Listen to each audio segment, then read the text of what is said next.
Hai, kembali lagi di Kabar Ajaib bersama saya Yazid Muammar. Senang sekali dapat membawakan kabar terkini seputar ekonomi dan pasar modal dalam sepekan terakhir kepada Anda.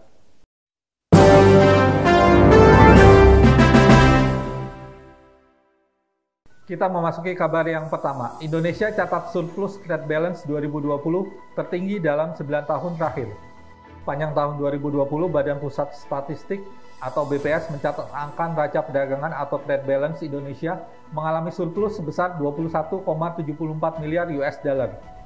Surplus tahun 2020 tersebut disumbang oleh total nilai ekspor yang mencapai 163,31 miliar US dollar. Turun sebesar 2,61% secara tahunan atau year on year. Sedangkan nilai impor hanya sebesar 141,57 miliar US dollar atau turun lebih dalam hingga 17,34%. Kepala BPS Suharyanto mengatakan kinerja ekspor mengalami sedikit penurunan disebabkan oleh permintaan yang menurun selama pandemi COVID-19. Sementara turunnya angka impor didorong oleh penurunan angka impor mesin, peralatan mekanis, serta mesin dan perlengkapan elektrik. Kita memasuki kabar yang kedua. IHSG teruskan tren positif di pekan kedua tahun 2021.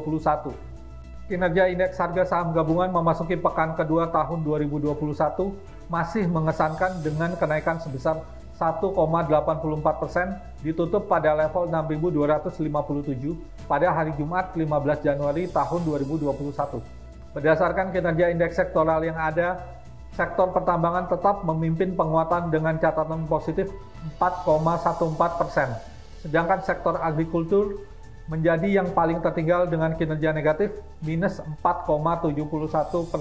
Memasuki pekan ketiga di bulan Januari 2021, IHSG masih berpotensi bergerak positif antara level 6.300 hingga 6.450. Hal ini diperkuat oleh tren pergerakannya yang masih uptrend serta berada di atas nilai rata-rata bulanannya atau MA20. Kita memasuki kabar yang ketiga. Pemerintah membuka opsi vaksinasi COVID-19 mandiri bagi karyawan perusahaan. Menteri Kesehatan Budi Gunadi Sadikin melalui forum rapat kerja dengan Komisi 9 DPR pada Kamis 14 Januari 2021 mengatakan akan membuka peluang vaksinasi COVID-19 secara mandiri bagi korporasi, dengan syarat vaksinasi diberikan untuk seluruh karyawan dan harus melaporkan data vaksinasi kepada pemerintah. Adapun jenis vaksin COVID-19 yang dibeli harus sesuai dengan vaksin yang terdaftar di Organisasi Kesehatan Dunia atau WHO dan disetujui oleh Badan Pengawas Obat dan Makanan atau BPOM. Kendati demikian, opsi tersebut masih dalam diskusi dan belum final, di mana pemerintah berupaya untuk melaksanakan program vaksinasi secara adil dan merata bagi seluruh rakyat Indonesia. Kita memasuki kabar keempat sekaligus kabar yang terakhir. Pemerintah kembali memperpanjang pembebasan PPN dan PPh 22 untuk industri farmasi hingga tahun 2021. Pemerintah melalui Menteri Keuangan Sri Mulyani Indrawati resmi memperpanjang pembebasan pungutan pajak pertambahan nilai atau PPN dan pajak penghasilan pasal 22 untuk industri farmasi sepanjang tahun 2021. Aturan tersebut tertuang dalam Peraturan Menteri Keuangan atau PMK nomor 239 tahun 2020 tentang pemberian fasilitas pajak terhadap barang dan jasa yang diperlukan dalam rangka penanganan pandemi COVID-19. Akan tetapi dalam PMK yang dimaksud tersebut, pembebasan PPN diberikan untuk industri farmasi produsen vaksin dan atau obat atas perolehan bahan baku atau vaksin untuk penanganan COVID-19. Pembebasan PPh pasal 22 diberikan kepada perusahaan yang melakukan pembelian bahan baku produksi vaksin atau obat untuk penanganan COVID-19.